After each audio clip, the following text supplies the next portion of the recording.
புத்தக பிரியர்கள் அனைவருக்கும் இனிய காலை வணக்கம். பூர்ணச்சந்திரோதயம் பகுதி 11 தொடர்கிறது. எழுதியவர் வடூர் கே. துரைசாமி ஐயங்கார் அவர்கள். வாசிப்பவர் எம். வேதநாயகி. இப்போ வாங்க கதைக்குள்ளே என்ன நடக்குதுன்னு பார்க்கலாம். அதுக்கு முன்னாடி நம்ம சேனலை என்ன நீங்கள் சப்ஸ்கிரைப் பண்ணாமல் இருந்தீங்கன்னா இப்போ சப்ஸ்கிரைப் பண்ணி வச்சுக்கோங்க. ஏன்னா இதுக்கு அடுத்த எபிசோடு நான் போடும்போது உங்களுக்கு நோட்டிஃபிகேஷன் வரும். அதனால் சப்ஸ்கிரைப் பண்ணிவிட்டு பக்கத்தில் உள்ள பெல் ஐக்கானையும் ப்ரெஸ் பண்ணிக்கோங்க. இப்போ வாங்க கதைக்குள்ளே என்ன நடக்குதுன்னு பார்க்கலாம்.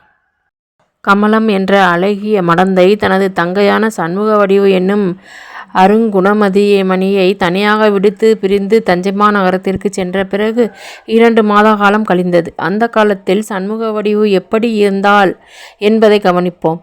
அந்த இளைய நங்கை தனது அக்கால் தனிமையில் தூரதேசத்திற்கு போன விஷயத்தில் மிகுந்த கவலையும் சகிக்க இயலாத வேதனையும் கொண்டவளாய் அன்றைய தினமும் மறுநாள் முழுதும் ஏங்கி தவித்திருந்து 3ஆம் நாட்காலையில் தபால்காரரது வருகையை மிகுந்த ஆவலோடு எதிர்பார்த்தவளாய் சஞ்சலம் கடலில் மூழ்கி இருந்தாள். ஒவ்வொரு நாளும் காலை 10 மணிக்குத்தான் தபால்காரன் அந்த வழியாக போவது வழக்கம். அறிந்தவள் ஆனாலும் அந்த அழகிய மடமான் நெடுநேரத்திற்கு முன்னாகவே ராஜபாட்டையின் பக்கத்தில் போய் நின்று அவன் வரக்கூடிய திக்கிலேயே தனது பார்வையை செலுத்தி கொண்டிருந்தாள். அவளது திரேகம் கட்டிலடங்காமலும் வீட்டின் அலுவல்களை செய்ய மாட்டாமலும் தத்தளிக்க அவளது மனம் முழுவதும் அவளது அக்காலின் விஷயத்திலேயே லயித்து நின்றது. அப்படிப்பட்ட மகா பரிதாபகரமான நிலைமையில் சண்முக வடிவு நிற்க நெடுந்தூரத்திற்கு அப்பால் தபால்காரன் வந்தது தெரிந்தது.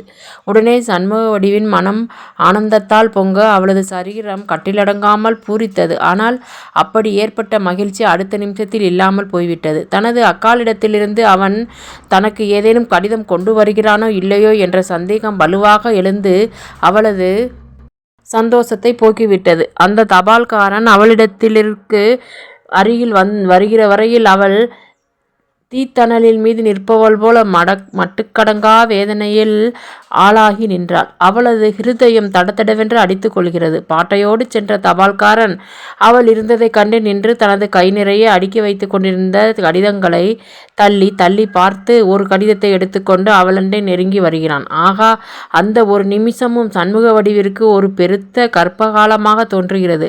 அவளது ஆவலும் சந்தேகமும் அவளால் சகிக்கக்கூடிய வரம்பை மீறி பெருகி போயின. கடைசியில் அவள் ஆவலோடு எதிர்பார்த்த கடிதத்தை அவள் வாங்கினாள். மேல் விலாசத்தில் எழுதப்பட்டிருக்கும் எழுத்துக்கள் தனது அருமை சகோதரியின் எழுத்துக்கள் என்பதை உணர்வே விடவிடவென ஆடிய கைகளும் தடதடவென அடித்து கொண்ட ஹிருதயமும் உடையவளாய் அந்த பூங்கோதை அதன் உரையை கிழித்து உள்ளே இருக்கும் கடிதத்தை எடுக்கிறாள். அதற்குள் ஒரு உண்டியல் இருக்க காணவே தனது அக்கால் போன காரியம் பலித்து விட்டதே என்ற எண்ணம் அவளது மனதில் தோன்றியதனாலும் அவளது நினைவுகளும் ஆவலும் தனது அக்கால் எப்போது திரும்ப வருகிறாள் என்பதை அறிந்து கொள்ள வேண்டும் என்பதை பற்றியதாகவே இருந்தன. ஆகவே அவள் அந்த உண்டியலோடு கூட இருந்த கடிதத்தை எடுத்து படிக்கலானாள். அது அடியில் அருமாறு எழுதப்பட்டிருந்தது.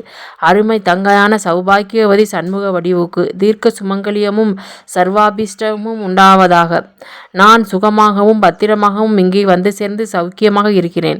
அதுபோல அவ்விடத்தில் நீ, அத்தை முதலியோர் சௌக்கியமாக இருக்கிறீர்கள் என்று நம்புகிறேன். உனக்கு எல்லா விஷயங்களையும் விஸ்தாரமாக எழுதி அனுப்ப எனக்கு இன்றைய தினம் அவகாசப்படவில்லை. ஆகவே நீ என் விஷயத்தில் கொண்டிருக்கக்கூடிய ஆவலை தீர்ப்பதற்குரிய முக்கியமான சங்கதியை சுருக்கமாக தெரிவித்து விடுகிறேன். சோமசுந்தரம் பிள்ளை என்ற நமது உபகாரியை நான் கண்டுபிடித்து விட்டேன். அவர் அன்பும் சரசகுணமும் கண்ணியமும் வாய்ந்த ஒரு தக்க பெரிய மனிதர். தம்முடைய விஷயத்தில் அவர் வைத்திருக்கும் பட்சத்திற்கும் ஆதரவிற்கும் அளவில்லை. அவர் என்னை கண்டு அடைந்த ஆனந்தத்திற்கும் அளவே இல்லை. நமக்கு வந்து கொண்டிருந்த பணம் நின்று போனது என்பதை கேட்டு அவர் கரைகடந்த விசனம் அடைந்ததன்றி அந்த தவறு வேண்டுமென்று செய்யப்பட்டது அல்ல என கூறி அதனால் தமக்கு ஏற்பட்ட அசௌகரியங்களையும் கஷ்டங்களையும் குறித்து அவர் நிரம்ப வருந்துவதாக தெரிவித்தார். உங்களுடைய அவசர செலவுக்கு உபயோகப்படுத்தி கொள்ளும்படி 100 ரூபாய்க்கு ஒரு உண்டியல் எழுதி கொடுத்து அதை முதலில் உனக்கு அனுப்பும்படி அவர் என்னை வற்புறுத்தினார்.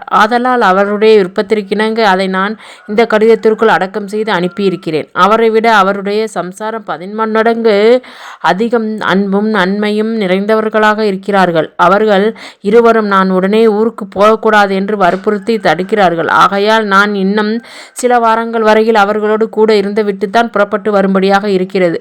நம்மிடத்தில் அளவிறந்த கடந்த அன்பை வைத்துள்ள பரம நண்பர்களுக்கும் இதுவரையில் நம்மை காப்பாற்றி வந்த பேருபகாரிகளுமான அவர்களுடைய பிரியத்துக்கு மாறாக நான் எப்படி நடக்கிறது?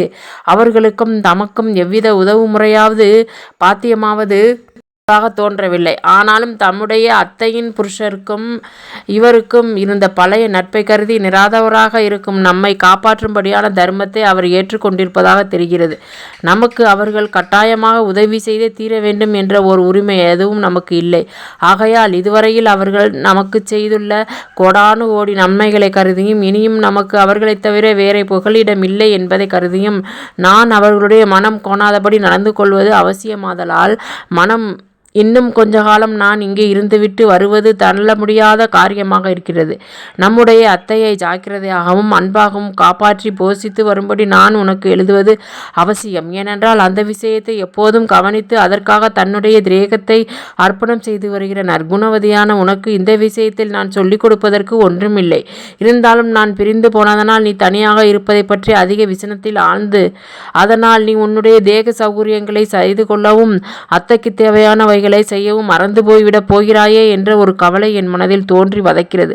ஆகையால் நீ என்னை நினைத்து நினைத்து அதிகமாக கவலையுறாமல் வீட்டு விஷயங்களை எல்லாம் வழக்கம் போல கவனித்து உடம்பை ஜாக்கிரதையாக பார்த்து கொள்ளும்படி நான் உன்னை பன்முறையும் வேண்டிக் கொள்கிறேன். அவர்கள் இப்போது மேற்கு ராஜவதி வீதி 10வது இலக்கமுள்ள வீட்டின் வசிக்கவில்லை.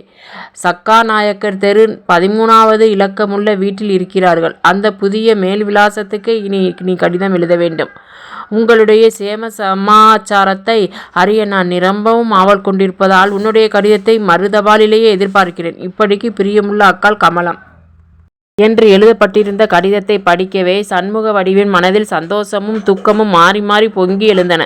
கண்கள் ஆனந்த பாஷ்பமும் துக்க கண்ணீரும் பொழிகின்றன. தனது அக்கால் திரும்பி வர சில வாரங்கள் பிடிக்கும் என்ற செய்தி மிகுந்த விசனத்தை உண்டாக்க அவள் கருதி போன காரியம் எளிதில் சோமசுந்தரம் பிள்ளையும் அவரது சம்சாரமும் ரொம்ப நல்ல மனிதர்கள் என்பதும் தங்கள் விஷயத்தில் மட்டுக்கடங்கா அபிமானம் உள்ளவர்கள் என்பதுமான செய்தி அளவு கடந்த மகிழ்ச்சியை உண்டாக்கியது. சண்முக வடிவு அந்த கடிதத்தை 2-3 முறை திருப்பி திருப்பி படித்தவளாய் அவ்விடத்தை விட்டு மாளிகைக்கு போய் அங்கே இருந்த வேலைக்காரியான முத்தம்மாளை அழைத்து அந்த கடிதத்தை அவளுக்கு படித்து காட்டினாள். மனிதரது இளம் பிராயத்தில் அவர்களது மனம் இயற்கையிலேயே சந்தோஷமாக இருப்பதும் துக்கம் நீடித்து நிற்காமல் துரிதத்தில் மறைவதுமே மனித இயல்பு. ஆதலால் சண்முக வடிவு ஒருவாறு தேர்தல் அடைந்து தனது அக்காளுக்கு அனுப்புவதற்கு ஒரு கடிதம் எழுதலானாள். அந்த கடிதம் மிக உருக்கமாகவும் சகோதரி வாஞ்சை நிரம்ப பெற்றதாகவும் விரிவாக எழுத பெற்றதாகவும் இருந்தமையால் அவள் அதை எழுதி முடிக்க பகல் 1 மணி வரையில் பிடித்தது. அது எழுதி முடிவுற்ற உடனே அதை எடுத்துக்கொண்டு போய் திருவாரூரிலிருந்த தபால் பெட்டியில் போட்டுவிட்டு வருவது என்ற கேள்வி உண்டாயிற்று. அப்படிப்பட்ட குற்றவேல்களை எல்லாம் எப்போதும் முத்தம்மாளை செய்து வருவது வழக்கம். சண்முக வடிவு ஒருபோதும் வீட்டை விட்டு தனியாக போனவளே அன்று. ஆனால் அந்த உண்டியலை சண்முக வடிவை எடுத்து போய் செட்டியாரது பாங்கியில் கொடுத்து நேரில் கையெழுத்து செய்வதாலன்றி பணம் திரும்ப கொடுக்கப்பட மாட்டாது. ஆகையால் அதற்கு அவளே நேரில் போக வேண்டியிருந்தது. அவள் வேலைக்காரியையும் தன்னோடு கூட அழைத்து கொண்டு போவதற்கு இயலாமல் இருந்தது. ஏனெனில் பாயும் படுக்கையுமாக இருந்த நீலலோசனியம்மாளை அனாதரவாக தனிமையில் விடுத்து போவதும் சரியல்லவென தோன்றியது. ஆகவே முத்தம்மாள் வீட்டிலிருந்து நீலலோசனி அம்மாளை பார்த்து கொண்டிருப்பது என்றும் சண்முக வடிவு திருவாரூருக்கு போய் கடிதத்தை தபாலில் போட்டுவிட்டு உண்டியலை பணமாக மாற்றிக்கொண்டு வருவது என்றும் அவர்கள் ஏற்பாடு செய்து கொண்டனர். உடனே சண்முக வடிவு தனது போஜனத்தை முடித்துக்கொண்டு அந்த மாளிகை விட்டு புறப்பட்டு திருவாரூருக்கு போய் சேர்ந்தாள். கந்தர்வ ஸ்திரீயின் அழகும் தோகை மயிலின் சாயலும் பிணைமானின் மருண்ட பார்வையும் அன்னத்தின் நடையும் பதிவிரத ஸ்திரீகளின் அடக்கம் ஒழுக்கம் நாணம் மடம் அச்சம் முதலிய வசீகரமான ஆபரணங்களும் சுத்தமான எளிய உடைகளும் சுகாதாரமான உத்தம லட்சணங்களும் ததும்பிய மனதும் மகா பரிசுத்தமான சரீரம் வாய்ந்தவளாக இருந்த அந்த பெண்மணி தனது அடிகள் கொப்பளிக்க இடைநோக்க வியர்வை முத்துக்கள் முகத்தில் அரும்ப வெயிலின் தனி வழி நடந்து திருவாரூரை அடைந்து தனது கையில் இருந்த கடிதத்தை தபார் பெட்டியில் போட்டுவிட்டு நேராக பாங்கிற்கு போய் செட்டியாரை சந்தித்தார். தனது அக்காளிடமிருந்து கடிதம் வந்த சந்தோஷ செய்தியையும் அதன் சாராம்சத்தையும் எடுத்துக்கூற செட்டியாரும் தமது சந்தோஷத்தை வெளியிட்டு அவளை அன்பாக உபசரித்து அவளால் கொடுக்கப்பட்ட உண்டியலுக்கு பணம் கொடுத்து அவளை அனுப்பி வைத்தார். அப்போது அந்த பாங்கியில் மேற்படி செட்டியாருக்கு பக்கத்தில் உட்கார்ந்து ஆருடம் சொல்லி கொண்டிருந்த ஒரு பண்டாரம் நமது சண்முக வடிவு அங்கே தோன்றி செட்டியாரிடத்தில் பேசி உண்டியலுக்கு பணம் பெற்றுக்கொண்டு போகும் வரை அவளை வியப்பாக உற்று நோக்கிய வண்ணம் மௌனமாக இருந்தவர், அவள் வெளியில் போனவுடனே தமக்கு நேரமாகிறது என்று கூறி செட்டியாரிடத்தில் செலவுக்கு பெற்றுக்கொண்டு அவ்விடத்தை விட்டு புறப்பட்டு வெளியில் வந்தார். சண்முக வடிவு வீதியோடு சிறிது முன்னால் போய்க் கொண்டிருந்தவள் தற்செயலாக திரும்பி பார்க்க கஷாய வஸ்திரம் அணிந்திருந்த ஒரு பண்டாரம் தனக்கு பக்கமாக வந்து கொண்டிருந்ததைக் கண்டு மிகவும் கிளேசமடைந்து பாட்டையின் ஒரு பக்கமாக விலக்கி நடக்கனானார். அந்த பண்டாரத்தை தான் எவ்விடத்திலோ பார்த்ததாக ஞாபகம் உண்டாயிற்று. அவள் சிறிது ஆழ்ந்து நினைத்து பார்க்க பேங்கியில் செட்டியாருக்கு பக்கத்தில் உட்கார்ந்து ஜோசியம் சொல்லிக் கொண்டிருந்த பண்டாரமே தனக்கு பின்னால் வருகிறவர் என்பது அவளது மனதில் உடனே பட்டது.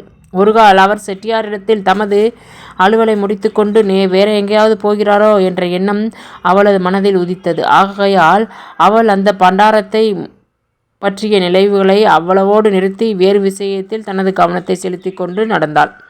தான் வீட்டுக்கு போகும் முன் தங்களுக்கு மிகவும் அவசரமாக வேண்டியிருந்த 2 முக்கியமான சாமான்களை வாங்கி கொண்டு போக வேண்டும் என்ற ஓர் எண்ணம் தோன்றியது. ஆகையால் அவள் 4-5 தெருக்களுக்கு அப்பால் இருக்கும் தங்கள் வழக்கமாக வாங்கும் கடன் வாங்குமதுமான ஒரு மளிகை கடைக்குள் நுழைந்து சில சாமான்களை வாங்கி எடுத்துக்கொண்டு கடையை விட்டு பாட்டைக்கு வர, அந்த பாட்டையில் எதிர்பக்கத்தில் நின்று கொண்டிருந்த கசாய வஸ்திரம் பண்டாரம் அவளது திருஷ்டிக்கு தென்பட்டார். பாங்கியிலிருந்த தெருவை விட்டு தான் வேறொரு தெருவில் திரும்பிய போதே அந்த பண்டாரம் பிரிந்து போயிருப்பார் என்று அவள் நினைத்திருந்தாள். ஆதலால் அவர் அந்த 4-5 தெருக்களிலும் நடந்து தன்னோடு மளிகை கடை வரையில் வந்திருந்த விஷயம் அவளது மனதில் சுருக்கென்று உரைத்தது. அந்த பண்டாரம் மேலே போயிருந்தால் அவரும் அவ்விடத்தில் ஏதோ காரியத்திற்காக போகிறார் என்று நினைக்க ஏதுவிருக்கிறது. அவர் கடைக்கு எதிரில் நின்ற விஷயமே அவளது மனதில் மிகுந்த கவலையையும் கலக்கத்தையும் சந்தேகத்தையும் உண்டாகியது. இருந்தாலும் அவள் தனது மனோச்சஞ்சலத்தை வெளியில் காட்டிக்கொள்ளாமல் குனிந்த தலையோடு நடக்கலானாள். அந்த பெண்பாவை வெளியில் வருகிற வரையில் பாட்டையின் ஓரமாக ஒதுங்கி வேறு எதையோ கவனிப்பவர் போல நின்று பண்டாரம் அவள் வெளியில் வந்து நடந்ததைக் கண்டு, அம்மா குழந்தாய், ஒரு வார்த்தை என்று கூறி அவளை அழைத்த வண்ணம் அவளை நோக்கி விரைவாக நடந்தவர் சண்முக வடிவு திடுக்கிட்டு நடுநடுங்கி நாணத்தோடு குனிந்து நின்று பண்டாரத்தை நோக்கி, ஐயா, என்னையா கூப்பிடுகிறது, ஏன் என்று மிருதுவாக வினவினாள்.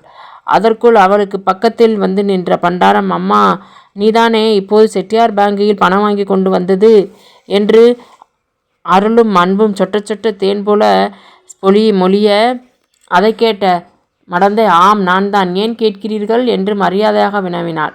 உடனே பண்டாரம், இல்லையம்மா, நீ அறியாத சின்ன குழந்தையாக இருக்கிறாய்.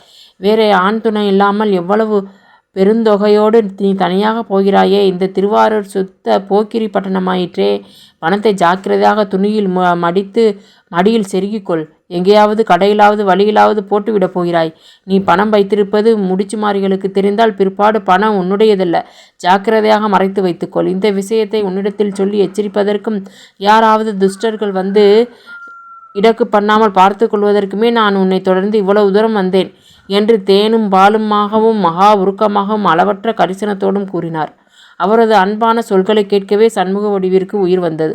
அவள் சரியாக மூச்சு விட தொடங்கி அவரது பரோபகார குணத்தையும் உண்மையான அருளையும் கண்டு நன்றியறிதலும் பக்தி வினயம் கொண்டவளாய், சுவாமிகள் சொல்கிறபடியே நான் பணத்தை புடவை தலைப்பில் முடிந்து இடுப்பில் செருகி கொண்டுதான் இருக்கிறேன்.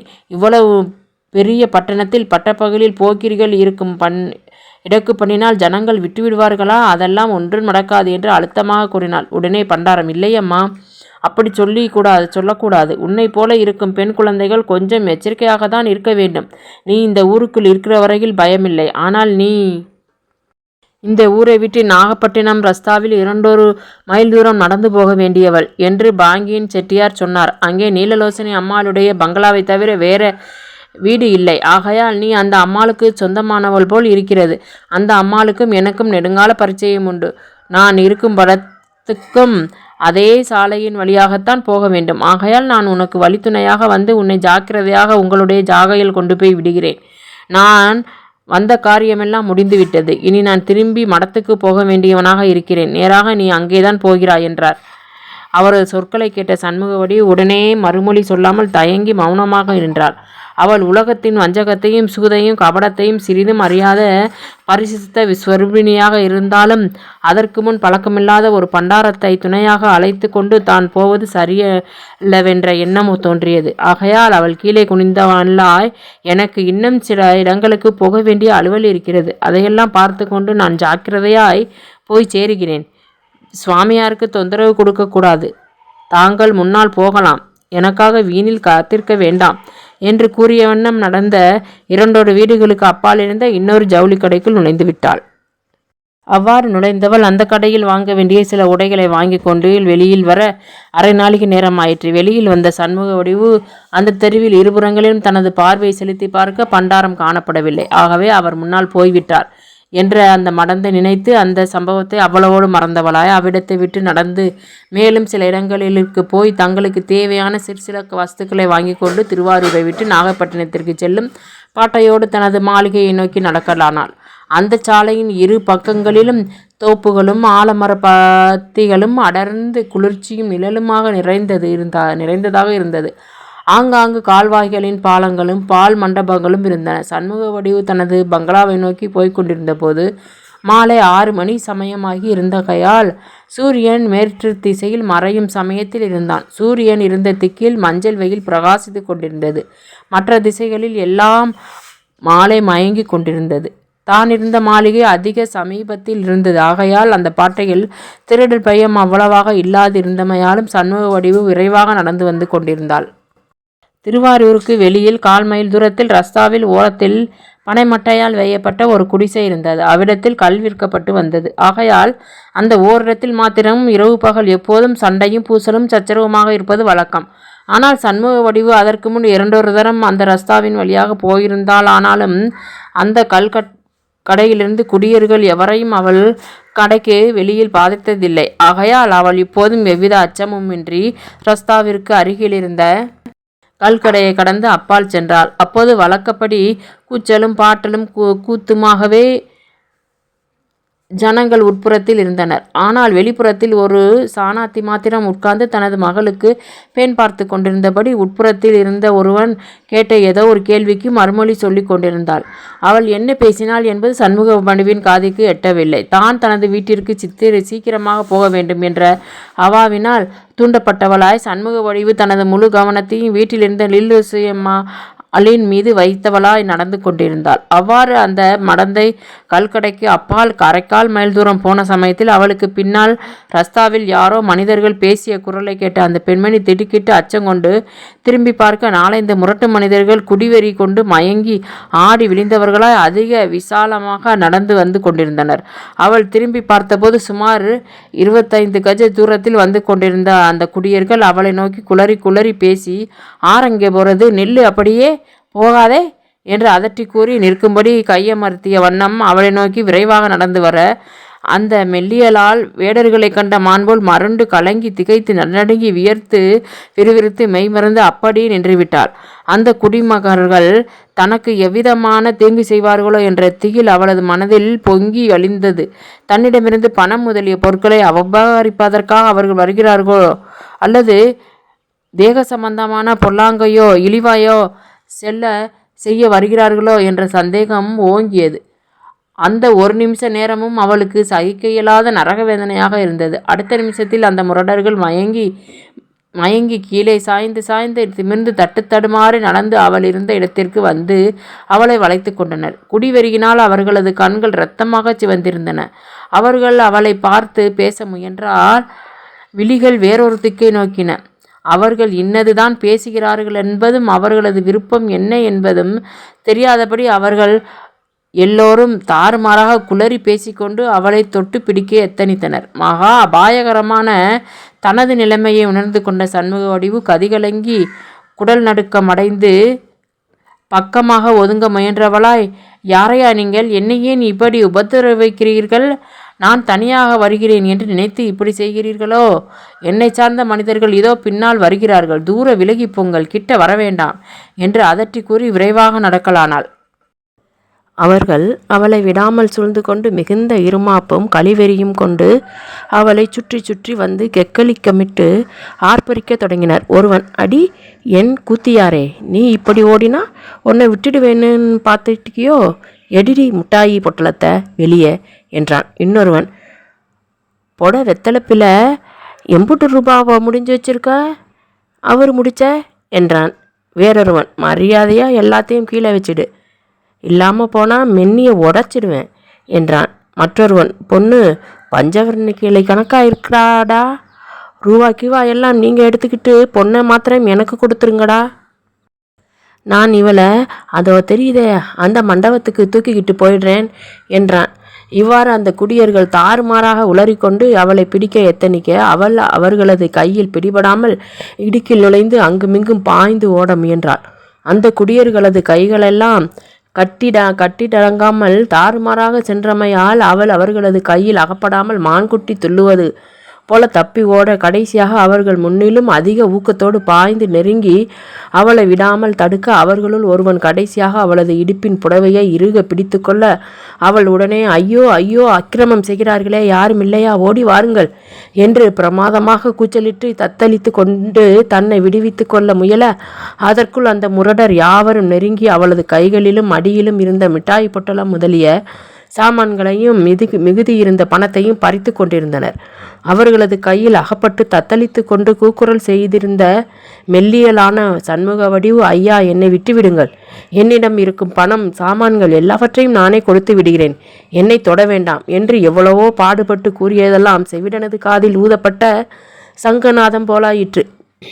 அவளை மண்டபத்திற்கு தூக்கி கொண்டு போவதாக சொன்ன முரடன் அவள் சொன்ன வார்த்தைகளை கேட்டு மிகுந்த மூர்க்கமும் ஆவேசம் கொண்டு, ஓ, நீ பணத்தை எல்லாம் கொடுத்துட்டா உன்னை விட்டுடுவோம்னு பார்த்துக்கிட்டியா, அது பழிக்காது ஆத்தா, அதை தெரியுது பாரு மண்டலம், அதில் உன்னை கொண்டு போய் இன்னைக்கு ராத்திரி முடிஞ்சதும் வச்சிருந்து விடிய காலையில் தான் அனுப்ப போகிறோம், நீ கெண்ட குஞ்சு கணக்காக துள்ளி குதிக்கிறதுல பிரயோசனம் ஒன்றும் இல்லை தங்கமே, நல்ல உடம்பை கிடந்துக்காம நீயே நடந்து வந்துடு என்று கூறிய வண்ணம் அவளது மாறாப்பு சேலையை பிடித்து இழுக்க அவள் முன்னிலும் 10 மடங்கு அதிகமாக துள்ளி குதித்து ஓங்கி கூச்சலிட்டு கதறலானார். குடியர்களும் முன்னிலும் அதிக கூக்கமாக அவ்விடத்தில் நெருங்கி அவளது புடவையை மூளைக்குருவராக பிடித்து இழுக்க இன்னும் 1 நிமிஷத்தில் தனது மானம் போய்விடும் என்ற பெருந்திகிலும் திகைப்பும் கொண்டவளாய் அந்த மடந்தை புலிக்கூட்டத்தின் நடுவில் அகப்பட்டு கொண்ட மான் போல உயிருக்கு மன்றாடி ஓலமிட்டு அலறிய தருணத்தில் கல்கடை இருந்த திக்கிலிருந்து யாரோ ஒருவர் பெருத்த கூக்குரல் செய்து அதட்டி கொண்டு அவர்களை நோக்கி ஓடி வந்தது தெரிந்தது. அப்படி ஓடி வந்த மனிதர், அடே பயல்களா, ரஸ்தாவில் போகிற வர்றவர்களெல்லாம் இப்படிதானா வெளிமறித்து அக்கிரமம் செய்கிறது, விடுங்கள், அந்த பெண்ணை தொடாதீர்கள், குடிகார நாய்களா, பட்டப்பகலிலே கொள்ளையடிக்க ஆரம்பித்து விட்டீர்களா, ஆகா, இவ்வளவு தூரத்துக்கு வந்து விட்டதா என்று கூறி அதட்டி கொண்டே வர தனக்கு யாரோ ஒருவர் துணை செய்ய வருகிறார் என்பதை காணவே சண்முக வடிவிற்கு உயிர் திரும்பியது. அவள் நல்ல மூச்சாக விடுவித்தது அன்றி மிகுந்த துணிவும் வடிவும் கொண்டவளாய் முன்னிலும் அதிகமாக திமிரத் தொடங்கினாள். அப்போது அந்த திருடர்களுள் ஒருவன், அடே, ஆள் வருதுடோய், இன்னமே நிற்கப்படாது, வாங்கடா ஓடிப்போவோம் என்று கூற உடனே அந்த குடியர்கள் அந்த மடந்தையினிடத்திலிருந்து பிடுங்கிய சாமான்களை எடுத்துக்கொண்டு மூளைக்கொருவராக பிரிந்து ஓட தலைப்பட்டனர். விடாதே விடாதே, பிடி பிடி என்று ஓங்கி கூச்சலிட்டவராய் கையில் ஒரு பெருத்த தடி கம்போடு அந்த திருடரை அதட்டி கொண்டு அவளை நோக்கி ஓடி வந்த மனிதர் யார் என்பதை அறிய ஆவல் கொண்டவளாய் தமது இளந்தோகையான சண்முக வடிவு அந்த பக்கம் திரும்பி பார்க்க அவளுக்கு உண்டான விஷயம் வியப்பும் மகிழ்ச்சியும் அளவில் அடங்காதவளாக இருந்தன. யாரோ பல மனிதர்கள் திருடரை துரத்துகிறார்கள் என்று அவள் அதுவரையில் நினைத்திருந்ததற்கு மாறாக ஒரே ஒரு மனிதர் அங்கே வந்து சேர்ந்ததையும், அப்படி வந்த மனிதர் திருவாரூர் பேங்கிலிருந்து ஜவுளிக்கடை வரையில் தன்னை தொடர்ந்து வந்தவரான கஷாய வஸ்திர பண்டாரமாக இருந்ததையும் கண்ட அவள் மிகுந்த ஆச்சரியமடைந்ததன்றி தனக்கு மிகவும் ஆபத்தரான ஒரு நண்பரை கண்டவள் போல மிகுந்த தைரியமும் மகிழ்ச்சியும் கொண்டவளானாள். அந்த முரட்டு கல்வர் தனது பொருட்களை அபகரித்து தனது திரேக பரிசுத்தத்தை கெடுக்கப் போன மகா அபாயகரமான அந்த நல்ல தருணத்தில் ஈஸ்வரன் போல பிரத்யட்சமாகி தனது மானத்தையும் உயிரையும் காப்பாற்றிய புண்ணியவானான அந்த பண்டாரத்தை கண்டவுடனே அவளது மனதில் நன்றியறிதலும் மகிழ்ச்சியும் பொங்கி எழுந்தன. அவள் தன்னை அறியாமலேயே தனது 2 கைகளையும் எடுத்து குவித்து பண்டாரத்தை கும்பிட்டு கொண்டிருந்தாள். சுவாமிகள் செய்த உபகாரம் மிக மகா பெரியது. இந்த சமயத்தில் தாங்கள் வந்திராவிட்டால் இந்நேரம் என்னுடைய மானம் போயிருக்கும். நான் உடனே என் பிராணனை மாய்த்து கொண்டிருப்பேன். அனாதரவாக வீட்டில் படுத்திருக்கும் என்னுடைய அத்தையும் நாதியற்று அகால மரணம் அடைந்து விடுவார்கள். தாங்கள் செய்த இந்த பேருதவியினால் தான் நான் தப்பி பிழைத்தோம். சுவாமிகள் இந்த பெரிய புண்ணியத்தை கட்டி கொண்டீர்கள் என்று மிக மிக உருக்கமாகவும் அங்கமான பக்தி வினயத்தோடும் கூறி வணங்கினாள். அவளது சொற்களை கேட்ட பண்டாரம் அன்பாக புன்னகை செய்து, பெண்ணே பயப்படாதே, இனிமேல் உனக்கு எவ்வித கெடுதலும் உண்டாகாது. நான் இருக்கிறேன். 1000 மனிதர் வந்தால் கூட நான் ஒரு கை பார்த்து விடுகிறேன். என்னுடைய உயிர் இருக்கிற வரையில் நீ பயப்பட தேவையில்லை. நான் அப்போதே சொன்னேன், நீ அதை கேட்காமல் தனி வழி நடந்து வந்தாய். இந்த இடத்தில் இந்த குடிக்கார்கள் இப்படி அடிக்கடி செய்கிறார்கள் என்று தான் கேள்வியுற்றிருக்கிறேன். உனக்கு ஏதாவது இடைஞ்சல்கள் உண்டாகப் போகிறதே என்ற கவலையோடு தான் நான் வந்தேன்.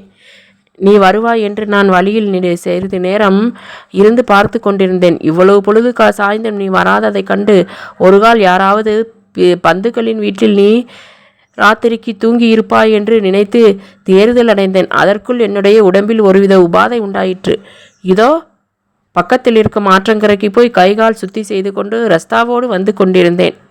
கல்கடையண்டையில் வந்தபோது தற்செயலாக நான் இங்கே பார்க்க இவர்கள் உன்னை வளைத்து உபத்திரவப்படுத்தி கொண்டிருந்தது தெரிந்தது.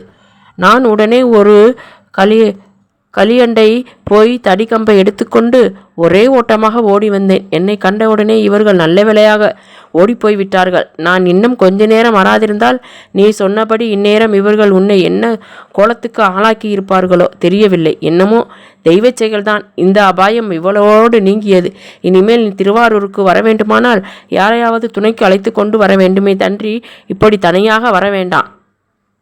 அது போகட்டும், இப்போது இவர்கள் உன்னிடத்தில் இருந்த எல்லா ஜாமான்களையும் பிடுங்கி கொண்டு போய்விட்டார்களா? மிகுதி பணம் பத்திரமாக இருக்கிறதல்லவா என்றார். இத்துடன் பூர்ண சந்திரோதயத்தின் இந்த பகுதி நிறைவடைகிறது. அடுத்த பகுதியில் பூர்ண சந்திரோதயத்தை மீண்டும் காணலாம். நன்றி. இன்னும் நீங்கள் சப்ஸ்கிரைப் பண்ணாமல் பார்த்துக்கிட்டு இருந்தீங்கன்னா இப்போ சப்ஸ்கிரைப் பண்ணி வச்சுக்கிறோங்க.